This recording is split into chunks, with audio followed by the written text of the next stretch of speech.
Então agora, segundo movimento das placas tectônicas e suas consequências é movimento divergente. Opa, divergente já foi. Convergente. Então o divergente era assim, ó, divergindo, indo para cada lado. E o convergente é assim, ó. Elas indo uma de encontro para outra, ó, convergindo. Só que aí o que acontece? Depois que se encontra, não para só porque se encontrou, tipo, nos encontramos, daí encaixou e beleza. O que vai acontecer? Na maioria dos casos, uma placa vai começar a ir por cima da outra, e a outra placa vai começar a descer lá pro manto, e essa placa aqui vai enrugando, e vai ficando alta e vai formando montanha, enquanto essa tá indo lá pro manto, e aqui vai formando montanha. Alguma coisa mais ou menos assim. Então aqui tem um desenho esquemático, aqui ó. Que, então vocês vão ver que tem uma crosta, tem outra crosta. E aí, vamos lá. Primeira coisa importante. A crosta que está descendo em direção ao manto, porque por algum motivo ela é mais pesada e ela é mais fina do que a outra. Geralmente esses são os motivos que fazem a crosta ir em direção ao manto e não ser essa daqui da direita, por exemplo, e não essa daqui da esquerda. E este movimento da crosta descendo embaixo da outra se chama subducção. Até devia ter escrito, vou escrever aqui. Subducção. É esse movimento de subduzir, é tipo ir para baixo. Então, uma crosta faz esse movimento de subducção e a outra crosta faz o movimento de dobrar, de enrugar. E a gente chama a consequência desse movimento da crosta que não é a que subduz, é a que fica em cima. A consequência disso são os dobramentos modernos. Porque, tá, vamos pensar em dobramento. A consequência é os dobramentos, tá? Não são modernos, é a consequência dos dobramentos. Depois eu vou explicar porque eu falei modernos. E esse dobramento que acontece quando a gente tem duas crostas convergindo uma em direção à outra é o que forma montanhas. Que legal, né? Ah, outra coisa. Então, assim, consequência do limite de placa convergente, subducção, dobramentos modernos, e aqui também é onde normalmente aparecem os vulcões. Então, a placa que dobrou, tá? Essa consequência de ter o dobramento da rocha em função do movimento do manto faz com que se crie um caminho, que nem tem aqui na figura, ó. Se cria um caminho pro manto com... Ai, deixa eu mudar meu ponteiro. Essa rocha líquida, digamos assim, porque o manto, ele é formado de rocha, como a crosta, todo o planeta Terra é formado de rocha. Predominantemente, tá? Por exemplo, o núcleo tem ferro. Mas, enfim, a gente vai pensar como rocha, tá? Então, o manto também é uma rocha, assim como a crosta. A questão é que o manto... algumas partes dele, que são essas partes que muitas vezes têm esse movimento de células convectivas, eles têm um comportamento... Imagina lava, sabe? Tipo, é rocha derretida. Tipo, rocha muito quente e aí ela tem que a gente até imagina como se fosse pastoso, entendeu? Não é pastoso, é rocha, mas ela tá tão quente que ela muda um pouco esse estado físico dela.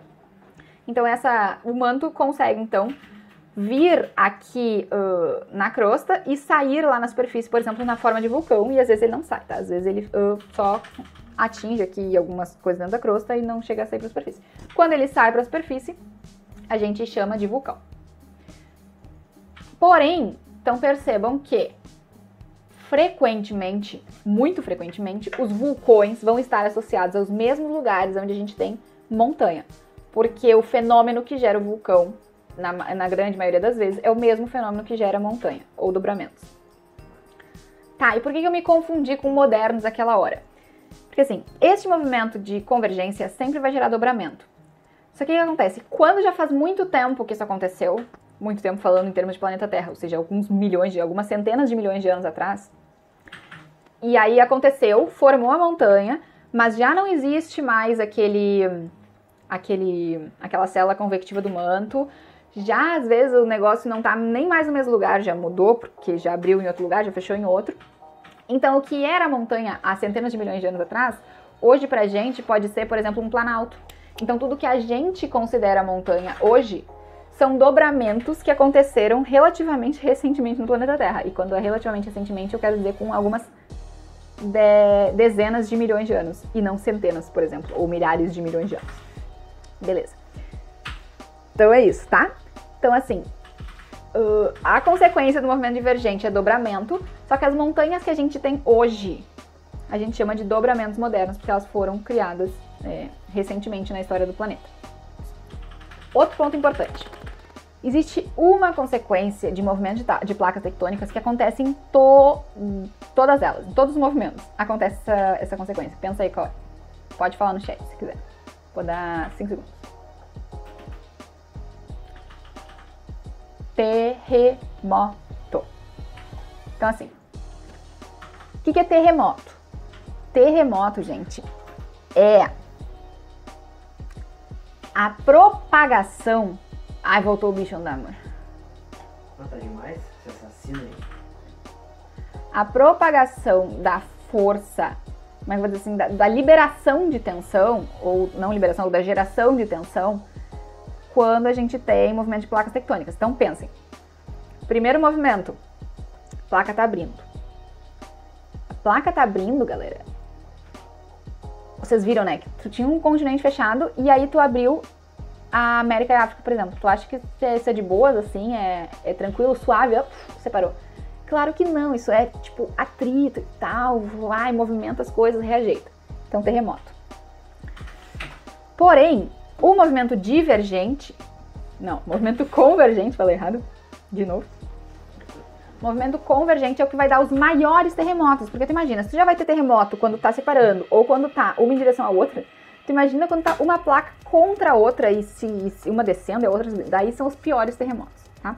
Mas terremotos acontecem sempre como consequência do movimento das placas, mas os terremotos acontecem os mais fortes nos lugares, ou não necessariamente no lugar que tá separando, mas... Ai, meu Deus. Não me lembro mais o que eu tava falando, mas enfim. Quê? Não me lembro mais onde que eu parei. Aconteceu um negócio que me distraí, mas eu acho que eu tava falando que acontecem em todos os movimentos, mas no movimento convergente são os piores. Ah, tá, lembrei. Que não é necessariamente no lugar, tá? Mas é por causa do movimento. Vai ser perto do lugar aonde tá tendo a convergência, mas não necessariamente vai ser... Até porque não é um lugar específico, né? É uma área. Beleza. Então aqui uma figura para vocês verem.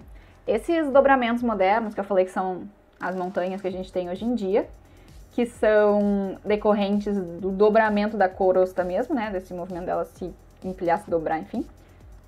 Então aqui talvez vocês consigam olhar a montanha e pensar que foi isso que aconteceu. Por isso que é um relevo tão enrugado.